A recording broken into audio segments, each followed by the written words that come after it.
Hi and welcome to The Winning Factor. I'm Alan Aitken, and on this show each week we take a look at some upcoming races in Hong Kong and try to isolate a particular element of the race that we might look back on later as having been a pathway to finding the winner. Well, the first we're going to look at on Sunday at Sha Tin is race 5, and our winning factor here, the map.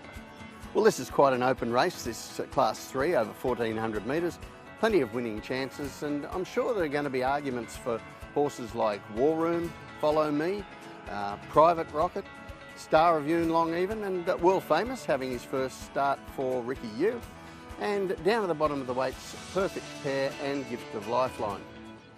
So it's not a race short on possible winners, but the ones I want to focus on are the ones at the bottom of the weights, Perfect Pair and Gift of Lifeline. Now, Perfect Pair has set himself up for this race with 2 starts this season, both at unsuitable distances, 1,000 metres down the straight first up.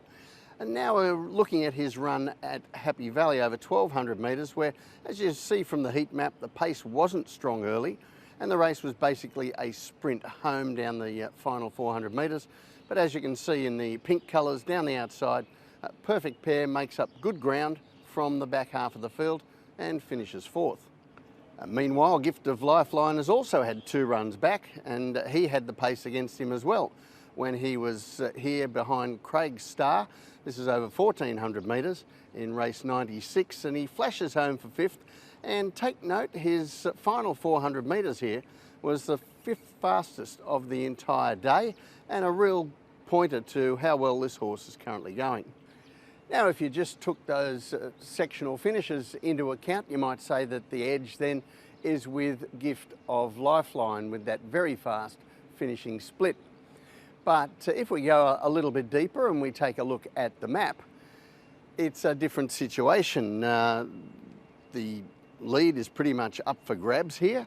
There are no, I guess what you'd call acknowledged leaders, a number of horses who could be candidates to lead, and Perfect Pair I think is one of those in a slow tempo. While Gift of Lifeline's tactical abilities, they've been a problem for him all his career, and it's why he still only has 1 win on the board despite his ability, and he's likely to get back further in the field. So the tip in race 5, Perfect Pair. His winning factor, the map. As I said, there are a number of chances here. I think the light weights give these horses down the bottom an excellent chance. And I think Perfect Pair's tactical abilities on the map will put him a fair way in front of Gift of Lifeline in the run, and that could be his winning factor. For our second race on Sunday, we're going to the final event, a Class 2 1,800 metres, and our winning factor here, the weights. Now, I think there are a number of chances here. Punters will be keen on horses like Riven, badly interfered with in his last start, Right Choice, who made a good fist of his 1,800 metre run last start, and Chifano, who looked a little bit unlucky at Happy Valley last start in Class 3.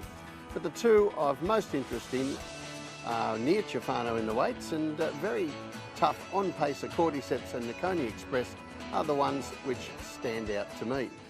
And what we're able to do with these 2 horses is something we don't always get the chance to do, and that is to compare their times on a real apples for apples basis, because they both had their last start on November 3 at Sha Tin, both over 1,600 metres and within half an hour of each other, so no change in the conditions from one race to the other. Well, first of all, we're going to look at race 149, and this is the race that Cordyceps won. You'll see him here in the red colours, and he's up on the pace. Now, take a look at the heat map there. The early stages of this were very competitively run, very energy-sapping early sectionals, and Cordyceps was able to race up on that fast speed in the middle stages as well, and he kept going on to win and graduate his way out of Class 3. 30 minutes later, in race 150, there was also some speed on early.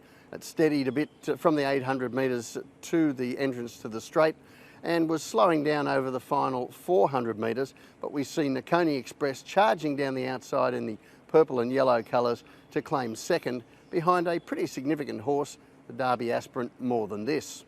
And while we've already seen the leader to leader times in those heat maps, We can also compare these horses individually and how they ran their races on that day. And the graphic that you're seeing now, these are the individual sectionals for each of those two horses. And you can see that Cordyceps, he did do more work through the first half of the race. He was about a length or so slower than Nakoni Express from the 800 to the 400, but Nakoni Express clearly faster down the straight by a good 0.6 seconds. That's roughly 3 lengths. And you can also there see their comparative weights. And that's what I want to point to. Cordyceps, in running those times, carried 14 pounds more than Nakoni Express. And by a lot of theories, 14 pounds is more than the 3 lengths difference we saw in their sectional times. So we're reducing the weights carried and the times run down to a common denominator for means of comparing these horses. And as we look at the map, I think that swings things back to Cordyceps. He's got a little edge on the times there after we take into account the weights, but he'll also be up on the pace. And Nakoni Express from the wide gate, well, he's probably going to have a difficult run. Certainly Chad Schofield with some decisions to make there. So the tip in race 10, Cordyceps, his winning factor, the weights. I think you could see from our analysis of the times that there's certainly a good case to be made for Nakoni Express to beat Cordyceps home, just on the raw figures. However, when you take into account that Cordyceps had 14 pounds more, I think that swings things back his way. Well, that's it from the winning factor this week. Good luck on Sunday. We'll catch you next time.